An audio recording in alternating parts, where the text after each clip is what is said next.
मैया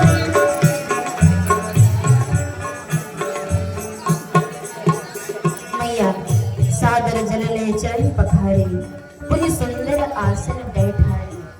जल लेकर भगवान के चरणों को मैया ने पखारा, सुंदर आसन पर बिठाया, कंद मूल फल ला करके भगवान को दिया।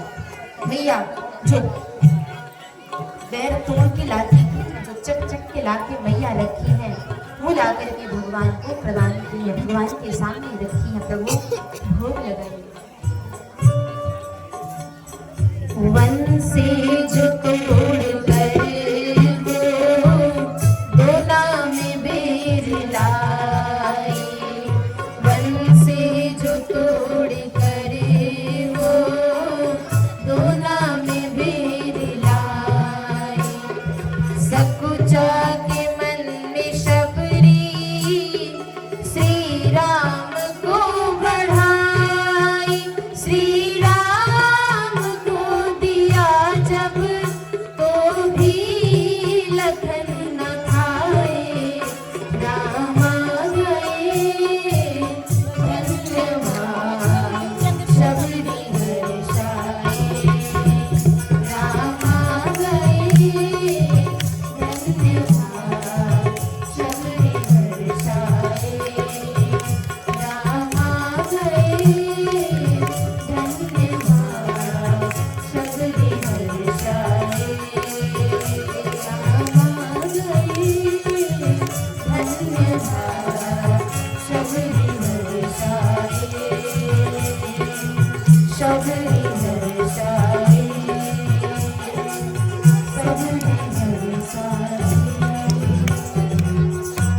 भगवान फल खाते हैं और कहते सबरी, ये तो बहुत मीठा है, इतना मीठा फल तो मैंने आज तक ग्रहण नहीं किया। भगवान दूसरा उठाए तो और प्रशंसा करें, जितनी बार भगवान खाए उतनी बार प्रशंसा करें। भगवान भोग लगाए, भोग लगाने के पश्चात सबरी मैया हाथ जोड़ ले, कहे प्रभु गुरु जी ने कहा था कि जब राम जी आए तो आप उनकी स्तुति करिएगा, पर मैं तो पढ़ी लिखी नहीं हूँ, मुझे तो कुछ आता नहीं है, प्रभु मैं आपकी स्तुति कैसे करूँ। राम जी ने कहा माँ आज आप हमारी स्तुति नहीं करेंगी, आज ये राम आपकी स्तुति करेगा। अस्तु भगवान शिवरी मैया को नवधा भक्ति का उपदेश देने लगे। मैया को बिठाई, भगवान ने सबरी मैया की स्तुति की। कैसे की ध्यान से सुनिए।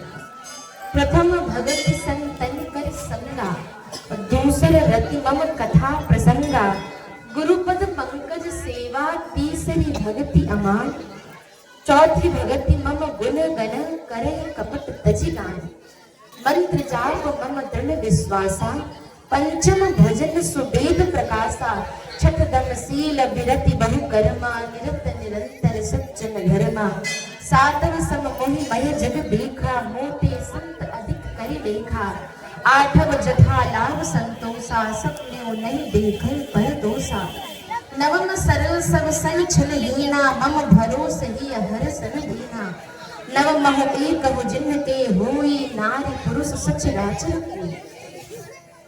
भगवान कहते सबरी मैया मैं आपको 9 प्रकार की भक्ति सुनाता हूँ। सबसे पहली भक्ति जीवन में किसी संत का संग हो। दूसरी भक्ति जो आप लोग यहाँ बैठ के कर रहे हैं, जो भगवान की कथा सुन रहे हैं ना, भगवान की कथा में प्रेम हो जाना, ये दूसरी भक्ति बताई गई।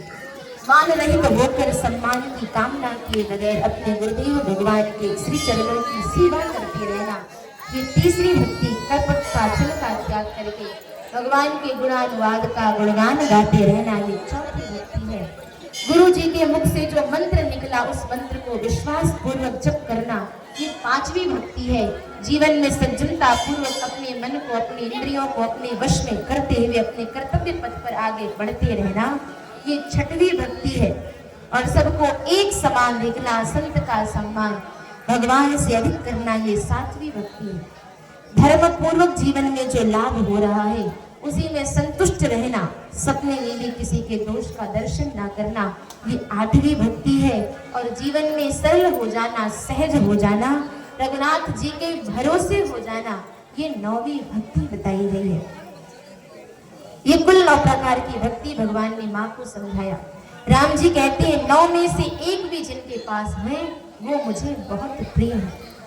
और शबरी मैया आपके अंदर तो 9 की 9 भक्ति विद्यमान है। भगवान शबरी मैया से बड़े ही प्रसन्न है। यही शबरी मैया जब प्रभु पधारे ना तो शबरी मैया को समझ में नहीं आ रहा था हम कहाँ बिठाएं, क्या ग्रहण कराएं, क्या भगवान को जलपान कराएं। मैया को व्यवहार समझ में नहीं आ रहा। ये शबरी मैया भगवान का स्वागत कर रही है, भगवान का दर्शन कर रही है। यहाँ शबरी मैया पधारी है ना, प्रभु भी पधारे हैं। शबरी मैया के माध्यम से हमको आपको भी भगवान का दर्शन करने का सौभाग्य मिला है। आप सबको जो पुष्प मिला है आप लोग बारी बारी से